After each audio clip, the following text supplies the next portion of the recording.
कळवण गावामध्ये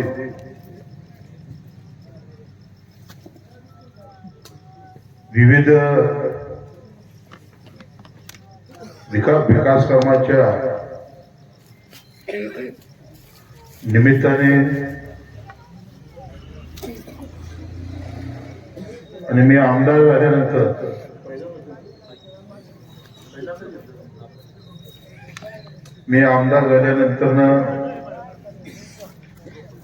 आपल्या कळवणमध्ये पहिल्यांदा झालो.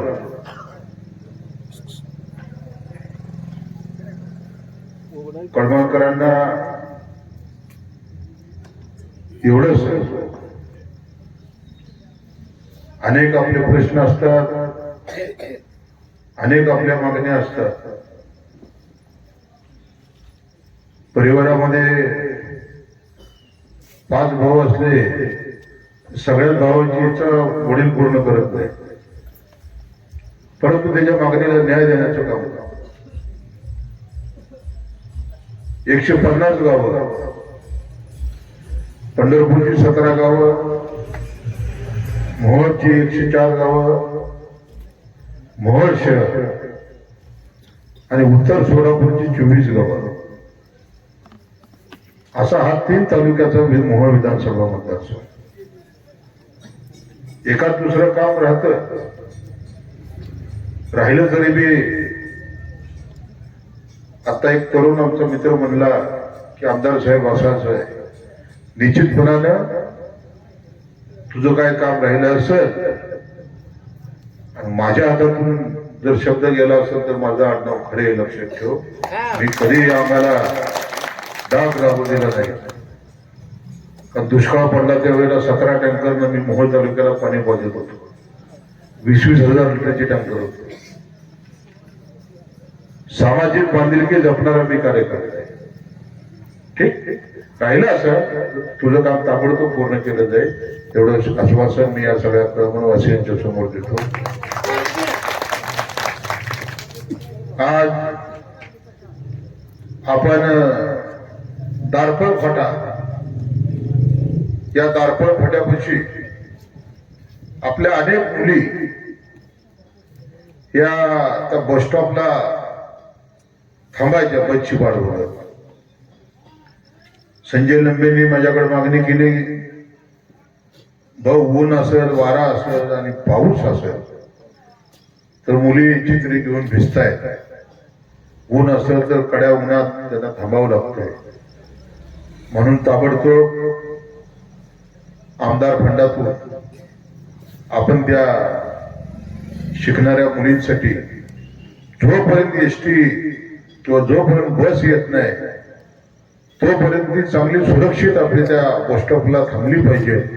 त्याच्यासाठी आपण दारपळ फाट्याला 5 लाख रुपये आमदार फंडातून एक चांगला सुंदर असा बस स्टॉप आणला. त्याचंही उद्घाटन आता माझ्या हस्ते झालं. सुधाकर मुटकुळे घर ते ज्ञानोबा मुटकुळे घर, या घराच्या दरम्यान आपण 10 लाख रुपये खर्च करून माझ्या आमदार फंडातून आपण कॉन्क्रीटचा एक सुंदर रस्ता बनवला. त्याचंही उद्घाटन आता माझ्या हस्ते करण्यात आलं. उमेश दादा बी आपले माझ्या बरोबर होते. शिवराम नाना ते करी घर ते भीमराव डोके घर, या दरम्यान आपण 10 लाख रुपयाचा कॉन्क्रीटचा रस्ता, एक सुंदर रस्ता बांधून पूर्ण केला. त्याचंही उद्घाटन आज माझ्या हस्ते झालं. पंचशील नगर मध्ये विधानसभेच्या निवडणुकीच्या टायमाला माझी पत्नी तृप्ती खरे या आल्या होत्या आणि पंचशील नगर मध्ये सर्व महिलांनी माझ्या पत्नीकडे मागणी केली होती की ताई, पाऊस आल्यानंतर जे पाणी येते ते पाणी सगळं आमच्या घरामध्ये जाते. ती मागणी माझ्या डोक्यामध्ये होती आणि ताबडतोब आपण 10 लाख रुपये त्या पंचशील नगरमध्ये मंजूर करून त्याचं टेंडर झालं. त्याचा नारळ सुद्धा आज माझ्या हस्ते फोडण्यात आला. ते काम महिना 2 महिन्यामध्ये पूर्ण होईल. बांधवांनो, कळमणमध्ये मी आमदार होण्याच्या अगोदर आपलं जे कळमणचं खंडोबा मंदिर आहे त्या खंडोबा मंदिरामध्ये कार्यक्रम झाला होता. त्यावेळेला कळमणवासियांनी माझ्याकडे मागणी केली होती की भाऊ, हे खंडोबाच्या मंदिराचा जो रथ आहे तो रथ गेली 700 वर्ष झालं. एक जुनी परंपरा आहे म्हणले आमच्या खंडोबाची त्या रथाची. आणि वर्षातून फार मोठी यात्रा निघते त्यावेळेला तो रथ बाहेर काढला जातो. परंतु आमच्या रथ ठेवण्यासाठी त्या मंदिराला चिटकूनच एक मोठं हॉल आपण बांधून द्यावा. मी संजय लंबेनं सांगितलं, संजय ठेकेदार घे आणि ठेकेदाराकडनं ते काम चालू कर. ते काम ज्या वेळेला पूर्ण होईल त्यावेळेला मी त्या काम पूर्ण करा आणि त्या पूर्ण झालेल्या कामामध्ये आपला रथ ठेवा. आणि त्या रथाची पूजा करण्यासाठी मी निश्चितपणानं कळवणला येईल. बांधवांनो, त्यावेळेला मी कळवणला आलो. खंडोबा हे आमचं कुलदैवत. जेजुरीच्या खंडेराया जागराला यावं मल्हारी म्हणतं निळकोट विळकोट घ्या. जसं तुमचं कुलदैवत तसं माझंही कुलदैवत. त्यावेळेला त्या रथाच्या पूजा केल्यानंतर ना त्या मंदिरामध्ये कार्यक्रम झाला होता. गावकऱ्यांनी, कळमणवासियांनी आणि खंडोबावरती प्रेम करणारी जी आपली सगळी गावकरी होती त्या गावकऱ्यांनी माझा सत्कार ठेवला होता. आणि त्या सत्काराला उत्तर देताना मी बोललो होतो की निश्चितपणानं खंडोबा रायाचा आशीर्वाद हा माझ्या पाठीशी असणार. आणि 2024 ला जरा थोडं शांत सगळे चालवा. कोणाचं हवालदार बघा करतील. 2024च्या विधानसभेच्या निवडणुकीमध्ये दादागिरी, दडपशाही, तानाशाही आणि झुंडशाहीला गाडण्यासाठी मोहोळची जनता रस्त्यावरती उतरली. उत्तरची जनता रस्त्यावर उतरली. पंढरपूरची 17 गावं रस्त्यावर उतरली. 20 नोव्हेंबरला मतदान झालं आणि 23 नोव्हेंबरला निकाल झाला. आणि 23 नोव्हेंबरला दादागिरी, दडपशाही, तानाशाही आणि झुंडशाही आंदोलकरांची गाडून तब्बल 31,000 मतांनी हा टांगेवाल्याचा मुलगा महाराष्ट्राच्या विधानसभेत आमदार म्हणून तुम्ही निवडून दिला.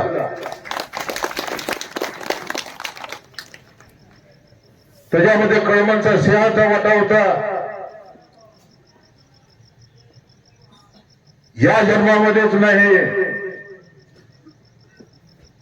तर 7 जन्मात सुद्धा मी कळमण करायचे उपकार कधीही विसरू शकणार नाही.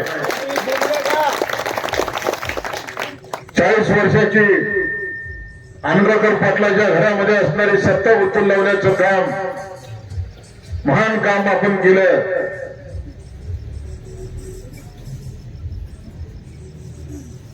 ज्या वेळेला बिरोबा मंदिराचं मी त्या खंडोबाच्या मंदिरापासून बिरोबाच्या मंदिरापाशी आलो होतो. तेव्हा बिरोबा मंदिरापाशी असणाऱ्या सर्व आपल्या भक्तांनी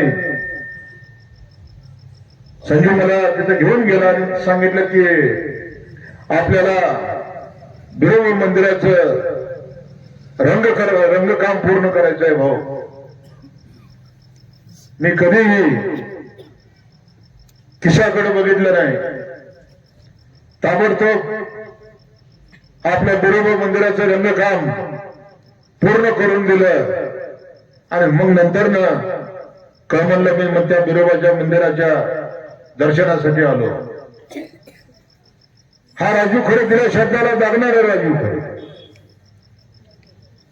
गरिबी काय ही मी पाहिलेली आहे. वडील टांगा झाला पाहिजे. अनेक टांगेवाल्याचा मुलगा म्हणून झोपडपट्टीतून शिक्षण घेत असताना 10वी पर्यंत मी कंदिलावरती अभ्यास करायचो आणि त्यानंतर महाविद्यालयीन जीवन काम करत करत शिकायचं, काम करत करत समाज कार्य करायचं. असं करत करत करत गेली 35 वर्ष मी महाराष्ट्राचे माजी मुख्यमंत्री व आता राज्याचे उपमुख्यमंत्री एकनाथ शिंदे साहेबांबरोबर काम केलं. तेव्हा या मतदारसंघाचा विकास करताना जरी मी तुतारीचा आमदार असलो तर मला अडचण कधी पडेल. कारण एकनाथ शिंदे साहेबांचा प्रचंड मोठा आशीर्वाद माझ्या पाठीशी. आता उमेदवार माझ्या बरोबर होते, काकासाहेब साठे माझ्या बरोबर होते विधानसभेच्या निवडणुकीला, मनोहर डोंगरे माझ्या बरोबर होते, विजयराज डोंगरे माझ्या बरोबर होते. ही सगळे सहकारी हा होत पोरगा आहे आणि हा आमदार झाला पाहिजे म्हणून सगळ्यांनी माझ्या पाठीशी खंबीरपणे उभे राहिले आणि म्हणून मी आमदार झालो. बांधवांनो, आमच्याकडे कोण गरीब आला त्याला ऑपरेशन साठी मदत पाहिजे, मी त्या गरीबालाही मदत करतो. कोण गरीब आला त्याच्या मुलीचं लग्न आहे, परिस्थिती एकदम नाजूक आहे, मी बी 2 मुलीचा बाप आहे, त्या गरीबाला सुद्धा लग्नाला मदत करतो. कोण गरीबाला पूर्व हुशार आहे, वर्गामध्ये 95% मार्क आहे, परंतु फी भरायला पैसे नाही, त्यामुळे शाळेत न काढले, कॉलेजमध्ये न काढले, त्याही गरीबाला त्याही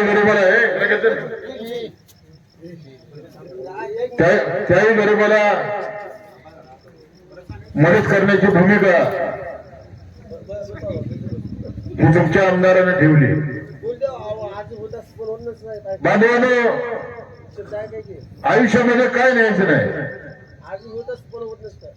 आयुष्यामध्ये काय न्यायचं नाही लक्षात ठेवा. आईच्या उदरामधून ज्या वेळेला आपण जन्म घेतो त्यावेळेला आपण नागडा येतो आणि ज्या वेळेला या जगाचा निरोप आपण घेतो त्यावेळी 100 किंवा 150 रुपयाचं कफन आपल्या अंगावर पांढऱ्या कलरचं असतं.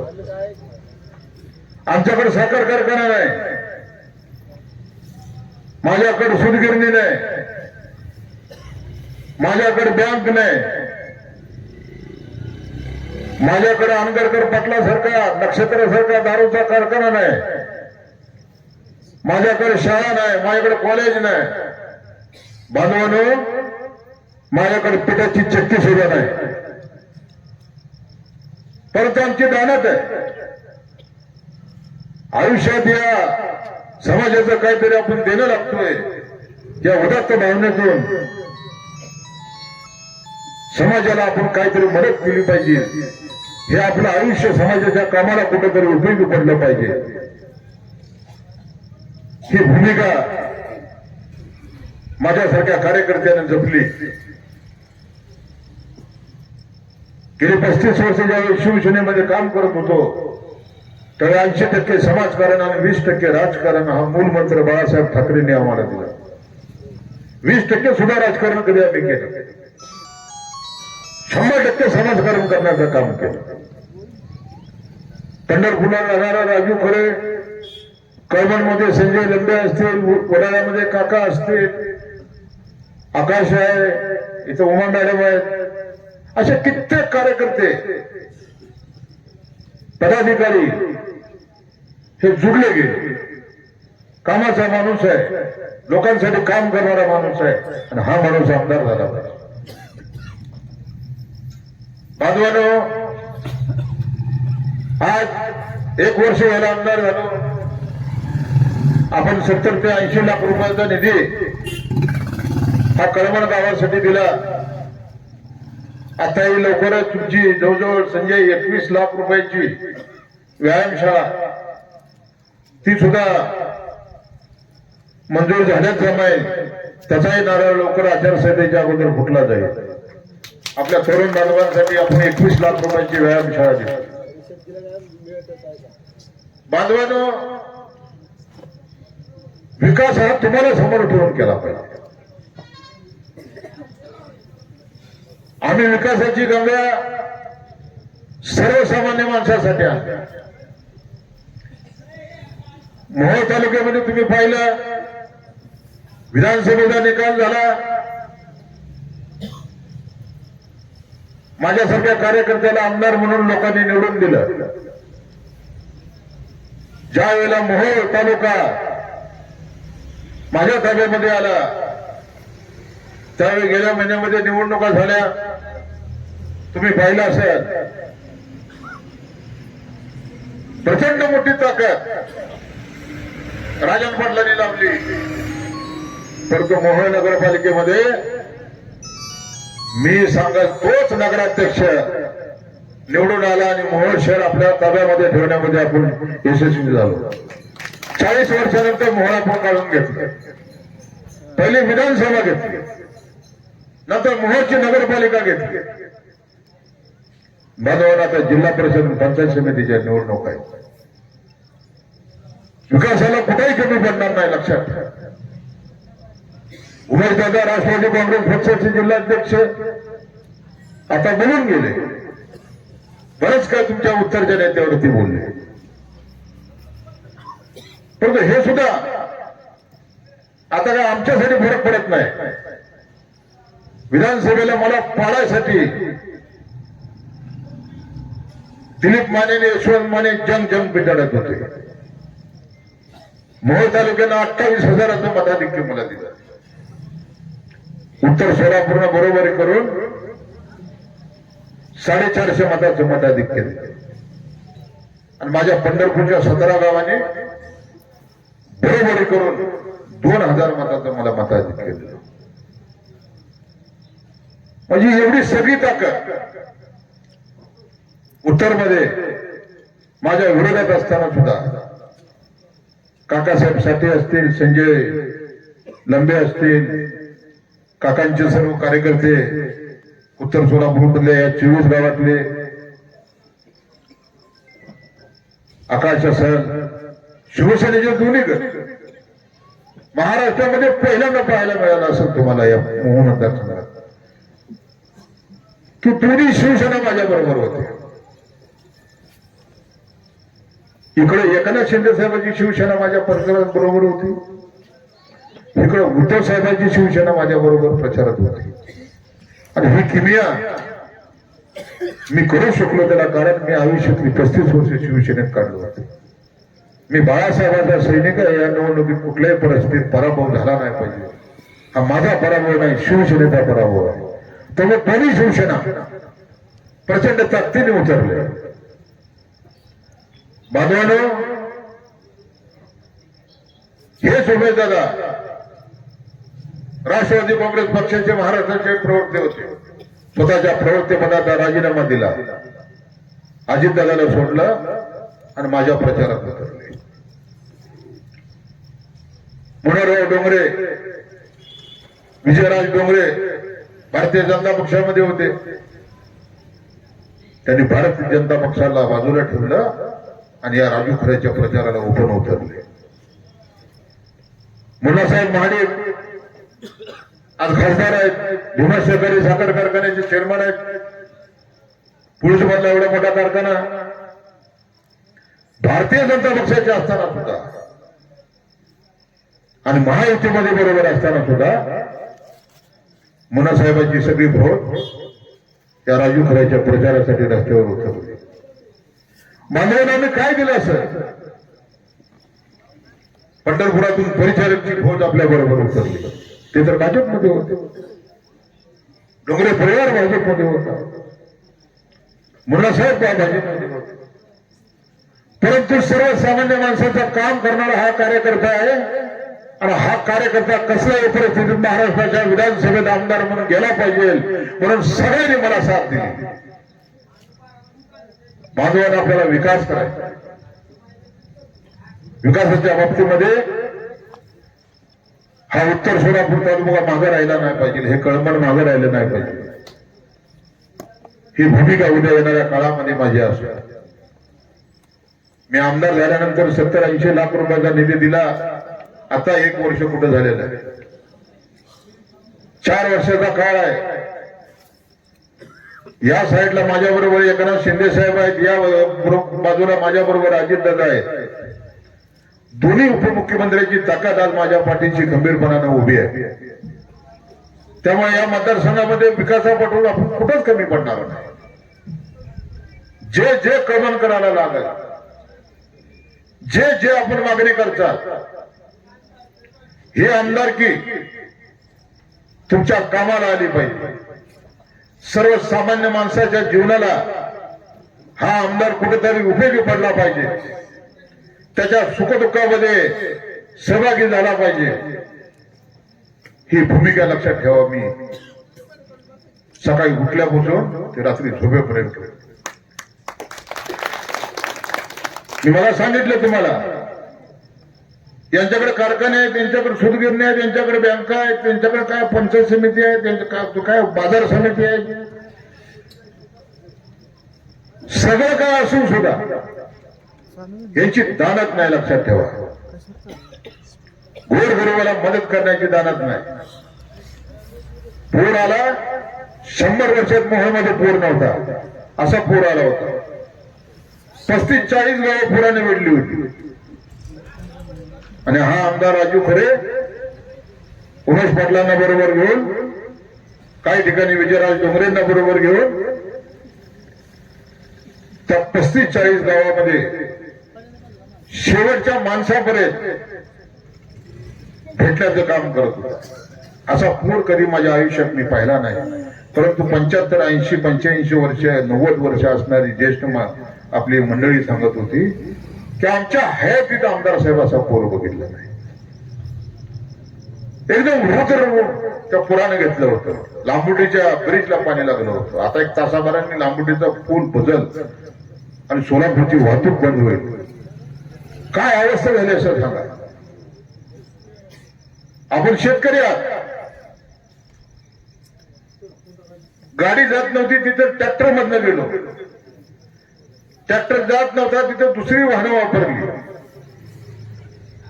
परंतु शेवटच्या माणसाला भेटायचं, त्याच्या सुखदुःखात सहभागी व्हायचं, त्याच्या अडचणी काय, शेतं वाहून गेलेली होती, जनावरांचे गोठे वाहून गेलेले होते, गायी वाहून गेलेल्या होत्या, पशुधन सगळं गेलेलं होतं. उभं पीक त्या शेतकऱ्याचं गेलं होतं. सोयाबीन असेल, मका असेल, त्याच्या बागा असतील, जे जे शेतात होतं ते सगळं वाहून गेलेलं होतं. आणि तो शेतकरी रडत होता. बांधवांनो, त्याही वेळेला प्रत्येक माणसाला 2 टायमाचं जेवण पोचलं पाहिजे या विचाराने माझ्यासारख्या कार्यकर्त्याला झोपू देत नव्हतं. माझी बायको 10 ते 12 गावामध्ये संजय स्वतः त्या भागातल्या कार्यकर्त्याला घेऊन दिवसाला कमीत कमी 2,500-3,000 हजार लोकांना जेवण देण्याचं काम करत होते.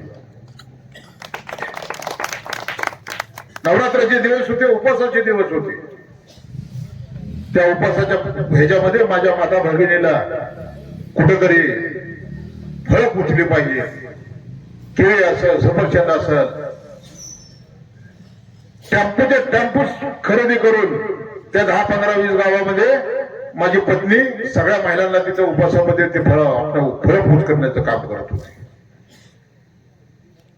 आणि पूर उसरूस तर म्हणलं त्या प्रत्येक परिवाराला 10 दिवसाचं राशन आपल्याकडनं पोच झालं पाहिजे. त्यांना 10 दिवसाचं राशन पोच करण्याचं काम माझी पत्नी करत होती.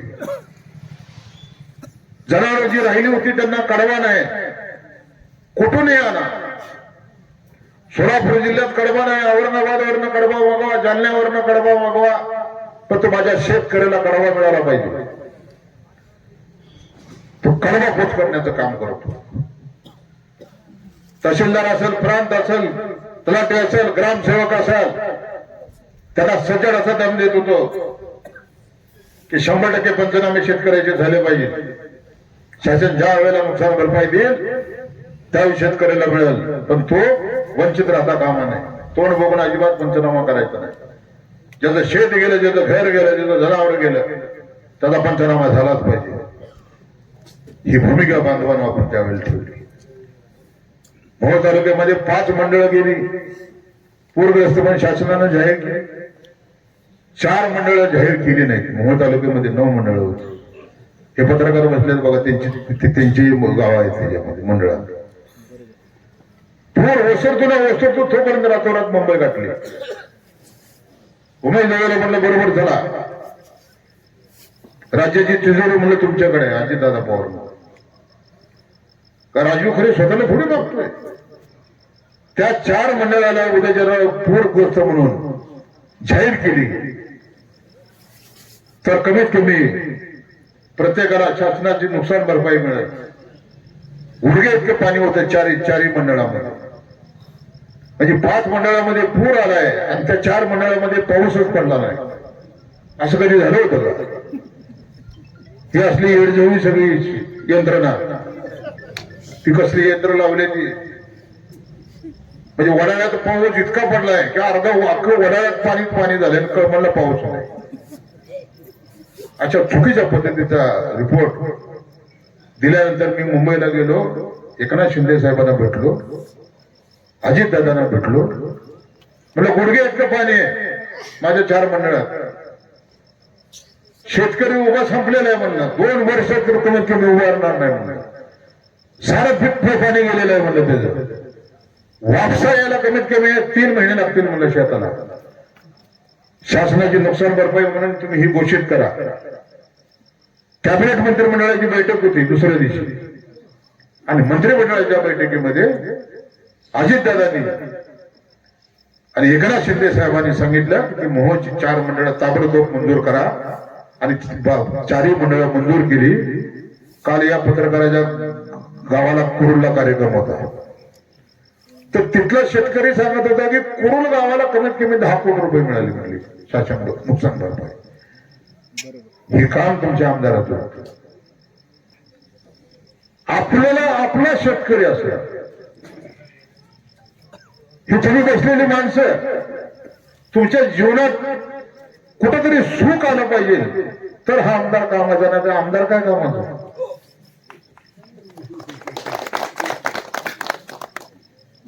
बांधवांनो, तुम्ही कधी बी या. 288 आमदार आहेत महाराष्ट्राच्या विधानसभेत.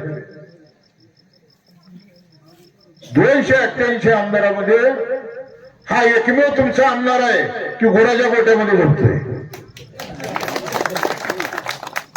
गुराच्या गोट्यात झोपतो. काकासाहेब साठे मला म्हणले आमदार साहेब हे काय. म्हणलं काका ही काय म्हणजे जे आहे ते आहे. 15 एकर जमीन आहे जी मी स्वकर्तृत्वानं कमवली. 50 वर्ष चालू आहे. 2 मुलीचा बाप आहे. गुंठाभर म्हणलं बापाची जमीन नव्हती. बापच टांगा चालवायचं, झोपटपटीत राहायचं. जमीन कुठलं घर कुठलं काय. आणि त्या 15 एकर मध्ये कधी आला माझ्याकडे एक लोक भेटण्यासाठी एक माझ्याकडे हॉल आहे पत्र्याचा आणि दुसरा हॉल आहे माझ्याकडे 30-40 चित्राबाई. म्हशी आहेत, गाय आहेत, आवड आहे. आणि त्या आवडीमुळं माझ्याकडे कुठला 100 कोटीचा बंगला नाही, 50 कोटीचा बंगला नाही, 200 कोटीचा बंगला नाही. या अंतर्गत पाटील 100 कोटीच्या बंगल्यात राहतो. हा 4 खोल्याचं घर. ती मी बायकोला मी सांगितलं बाबा माझी मी गोठ्यात झोपतो. हा एसी नको, पंखा नको, काय नको. सरकारनं 2-2 पोलीस दिलेत बंदोबस्त. आता ह्याला एवढी अडचण निर्माण झाली की चला आमदार गोट्यात झोपतोय, मग आपल्यासाठी एक खोली असावी. म्हणजे तुम्हाला जर खोली दिली तर रात्री आमचा कार्यक्रम व्हायचा. आम्ही आंबेडकर पाटलाची 40 वर्षाची दादागिरी मोडून आमदार झालो नाही. आणि तुम्हाला सरकारने नेमले म्हणलं माझा बॉडीगार्ड म्हणजे माझं संरक्षण करण्यासाठी. तुम्हाला रायफिली दिली, बंदुका दिले, या आमदारला काही झालं नाही पाहिजे म्हणून तुम्हाला सरकारने नेमले. आता आमदार गोठ्यात झोपतो म्हणलं तुम्हालाही गोठ्यातच झोपावं लागलं. मग माझ्या बायकोला मी सांगितलं की माझ्यासाठी एक बाजू होता म्हणलं, आता म्हणलं 2 बाजू बनव. त्या बाजूवाल्याला बोलव, त्याला 2 बाजू बनव. मग आमदार म्हणून मी त्या गोट्यात झोपलो की माझ्या ह्या साईडला एक पोलीस बाजावर आणि ह्या साईडला एक पोलीस बाजावर. हा सर्वसामान्य माणसाचं जीवन जगणारा आमदार आहे. 200 कोटीचा बंगला असू दे, नाही तर 100 कोटीचा बंगला असू दे, नाही तर किती मोठा बंगला असू द्या, ज्या वेळेला जीवनात तुम्ही जगाचा निरोप घेता काय होईल. दिलीप माने असेल, राजन पाटील असेल, ह्यांच्याकडे पैसा भरपूर आहे. ह्यांना चंदनगड लाकडं जायचं आणि माझं काय किंवा तुमचं काय लिंबाची लाकडं. पण शेवटी जायला हायच ना. चंदनाला जावं लागतील, लिंबाला आग लागत नाही असं थोडे. मग कशासाठी एवढा अट्टाहास. शेतकऱ्याला काटा मारल्याशिवाय तुमचा कारखाना चालवला. काटा हाणून हाणून ह्यांचा कारखाना बंद पडला. तुमच्या उत्तरला कारखानाच बंद पडला. किती का तळतळाट आहे, तळतळाट. ह्या तुमच्या सर्व शेतकऱ्यांनी असा तळतळाट दिला की त्या मानेचा कारखानाच बंद पडला. आणि जिल्हा मध्यवर्ती बँक शेतकऱ्याची जी बँक होती ती बँक यांनी लुटली. बांधवानो, महाजन मस्ती काय असते. शेतकऱ्याची बँक, सोलापूर जिल्हा मध्यवर्ती सहकारी बँक, राजन पाटील चेअरमन होता. सगळ्यांनी बँक लुटली. पैसा कोणाचा? शेतकऱ्याचा. त्याच्यात आरोपी दिलीप माने, त्याच्यात आरोपी तुमचा आमचा पंढरपूरचा परिचारक आहे, त्याच्यामध्ये आरोपी तुमचा माड्याचा शिंदे आहे, त्याच्यामध्ये आरोपी अकलूजचा मोहिते पाटील आहे, त्याच्यामध्ये आरोपी तुमचा अनगरकर पाटील आहे, तुमचा हसापुरे ती बी त्याच्यामध्ये आहे. अरे शेतकरीची बँक, तुमच्या हातात संचालक मंडळ होतं, पुरी बँकच्या बँक लुटून खाल्ली. 1800 कोटी रुपयाचा घोटाळा. आणि मग ज्या वेळेला मुंबई हायकोर्टाने आदेश दिले की यांच्या मालमत्ता जप्त करा, तेव्हा एकेकानं त्या कमळाबाईच्या काकाला बसायला चालू केलं. आता काय आपली खेळ नाही. दिलीप माने भाजपामध्ये, राजन पाटील भाजपामध्ये, परिचारक भाजपामध्ये, माड्याचा बबन शिंदे भाजपामध्ये. अरे या भाजपला तुम्ही 35-40 वर्ष विरोध केला. मग आता असं काय झालं की कमळबाईच्या काकाला जाऊन तुम्ही बसला. म्हणून बांधवांनो, हा विचार करा, लक्षात ठेवा. उद्या जिल्हा परिषद पंचायत समितीच्या निवडणूक आहेत. या निवडणुकीमध्ये काकासाहेब साठे असतील, उमेशदादा पाटील असतील, हा तुमचा आमदार असेल, ही माणसं ज्या व्यासपीठावर आहे त्यात पक्षाचा उमेदवार उद्या ज्याला जिल्हा परिषदेला निवडून आला पाहिजे, पंचायत समितीला निवडून आला पाहिजे, लक्षात ठेवा. मी एवढं जाता एवढ्या रात्री सुद्धा आपण एवढ्या मोठ्या